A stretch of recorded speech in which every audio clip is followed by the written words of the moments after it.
Located a 2-hour drive east of Perth, or 156 kilometres, on the Great Eastern Highway, is the town of Cunderdin. It's not very large, a few streets and about 1,000 people, but there's a lot to see and do in this tiny Wheatbelt town. The Cunderdin Caravan Park is a good place to stay.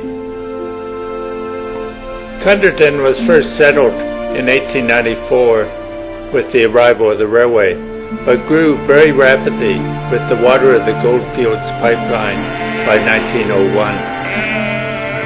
Cunderdin is chiefly a sheep raising and wheat growing area, although in 1925 wild dingoes were said to be a problem, killing many sheep.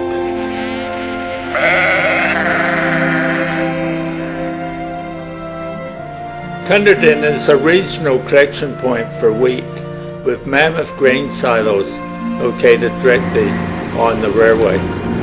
A steady stream of trucks visit the silos during harvest.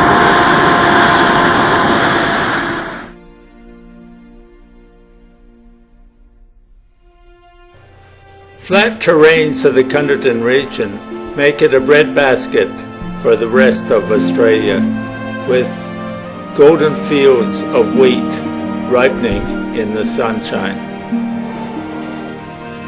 Most of the industries in Cunderdin are geared to agriculture. There are farm sales, cooperatives, and machinery repair places. The local high school is even an agricultural college, totally geared to teach young people the mechanics of farming. Drought, hail, locusts, and frosts makes farming a risky business. Cunderdin, located near a large hill and fresh water, was a logical stop point for the early steam locomotives, which were later, with wide gauge, replaced by diesel engines in 1965. There are many recreational and sporting activities to do in Cunderdin, from tennis through swimming, barbecues on the local hill,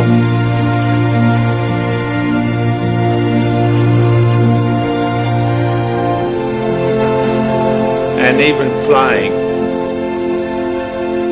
The airport is large because it was a training grounds during the Second World War. In 1945, a Liberator crashed, killing most of its passengers. Although the training school shut in 1945, the airfield is still an emergency landing strip.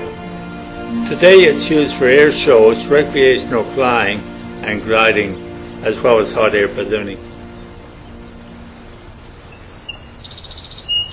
Cunderdin town itself, located off the main highway, is picturesque, a medley of the old and the new. There's all the basic services: police, school, hospital, fire department.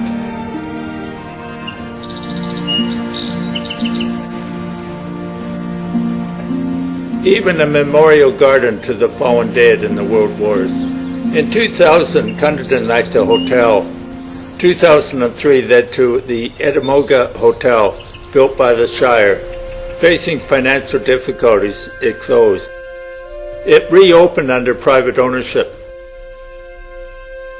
Although there are many modern brick and tile houses in Cunderdin, the pioneer lifestyle and pioneer houses survive to this day.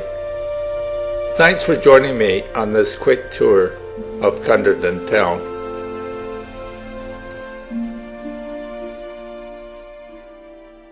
The museum, located in Cunderdin, a small town 170 kilometers east of Perth, is an exciting and educational place to visit. The museum is located in the south side of National Highway 1 in the old pump station number 3. The history of the pump station and of the Goldfields Water Supply Scheme is outlined in the museum. The history of the settlement of the region is documented, beginning with the first farmers who arrived with the completion of the railway in Cunderdin in 1894. The railway was built east from Perth to service the Goldfields in Kalgoorlie. A railway spur line ran into the old pump station to provide wood for the steam engine. C.Y. O'Connor, an engineer from England, was the architect of the scheme for pumping water 700 kilometres uphill to the Goldfields in Kalgoorlie. The boilers and steam-driven pumps can still be seen at the museum and are really mammoth. The construction of the pipeline in extreme heat is a tale of backbreaking work. The museum details the development of farming in Merredin, particularly raising of sheep and the shearing of sheep for wool. It's a fascinating story. Shearing equipment, wool presses, and samples of wool can be seen. Wheat farming is also an important part of settlement in Cunderdin and is detailed in the museum. There are photos of early farming with horses and a great display of tractors and mechanized farming equipment that occurred in Cunderdin from the 1920s. Clearly, mechanization is an important theme for farmers in the Cunderdin region.